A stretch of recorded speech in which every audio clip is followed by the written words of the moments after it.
play and we're talking about picking a guy, what stood out to you the most about JT? You know, the scrimmages, the playmaking in the live settings. You know, not just those two scrimmages, but the live settings at practice when the live bullets are flying. The playmaking ability that was there, the calmness. You know, it was uncanny for an 18-year-old, and you know, that's the decision we made, and that's the way we went. A lot of people kind of see his arm strength, but it seemed like throughout this camp he seemed pretty good at limiting mistakes and getting rid of the ball quickly. Yeah, well, you know, we said the whole time the decision making was going to be a huge part of the process, and he made good decisions for the most part. There were mistakes at times, but you know, I thought for the most part it was good, and this week him getting the starters reps will really benefit him. What's the next step now that you made that decision? Play a game. You know, him getting all the reps at practice and go out and play a game on Saturday. What was the factor between the 2 and 3? You know, I thought Matt was a little further along in the offense. Decision-making process was a little more. You know, there's things that you guys don't see that happen at practice that we got to get better in that room. And you know, as far as managing the offense, that's kind of where Matt stood out and why he got the nod at 2. In this day when everyone transfers, when there's a competition, were you worried about the reaction you get from those guys, or? No, you can't do that. You know, we got a really good room. Those kids are really good kids. They're really good teammates. I think they'll be fine. Both of them are good enough to start somewhere, so I get it. It is frustrating, but you know, they're gonna be here with us, and we're gonna get better in that room. And so far, it's been great. What's your emphasis for JT going into his first start? Be smart. You know, he's you know, it's as many reps as he's had and many games as he's played in. It's going to be a new experience for him. You know, to play in front of 80,000 people for the first time will be different. The speed of the game will be different. Just be smart early, kind of get in the flow of things early, and you know, as he goes, his playmaking ability will take over for him. Will you guys need to limit anything with him, or does he seem advanced enough that you can handle everything?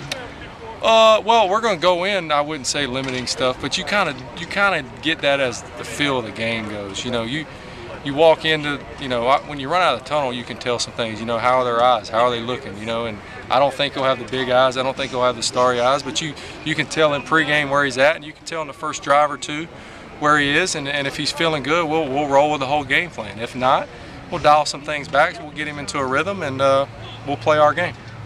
What's the biggest challenge that you think UNLV will throw at him? Well, it's a freshman quarterback, so of course they're going to try to pressure him. They're going to try to hit him. They're going to try to get him off his spot. You know, I think that's what he's really good at. I think he'll get himself in and out of the right protections, and you know, if they start to do that, we'll manage it. We have a plan for everything, and we'll see where it goes after the first couple series. Don't you almost, with the way his skill set, you want him coming hard after him, because that's something. Well, it opens up throwing lanes, yeah, and it opens up throwing lanes. If they pressure, they have to avoid zones and try to play man. And you know, they're a good team. We respect every opponent, and you know, I think we'll learn a lot. Like I said, after the first couple series of the game. You mentioned his playmaking ability taking over as camp went on. Did you expect that he would show that ability as much as he did, given all the stuff he's having to take in? Yeah, I mean, like I said, his mind is so far advanced from any 18-year-old I've ever seen. So, you know, for him not to be spinning when he comes out for day 8 of install is impressive. I think, you know, we get in the game, I think he'll be fine with all that. Does he remind you that? I mean, is there a quarterback that you could say to somebody, well, who does he look like, or who does he play like, or does he remind you of anybody? That's hard. I don't really like to get into comparing quarterbacks. He is who he is. We're going to play the offense based on his skill set. I think the running game and the protection schemes and the passes that we're going to throw are going to benefit him. But no, I don't really want to get into a guessing game of who he compares to. I think he's a really talented kid. I think he's going to be just fine, and I can't wait to watch him play. When you said he was the smartest 18-year-old you've ever seen, how quickly were you able to make that realization of what he was capable of doing from that standpoint? When we recruited him, you know, every quarterback we recruit, we put on the board, you know, just to see where they are. And where he was, you know, is a testament to his high school coaches.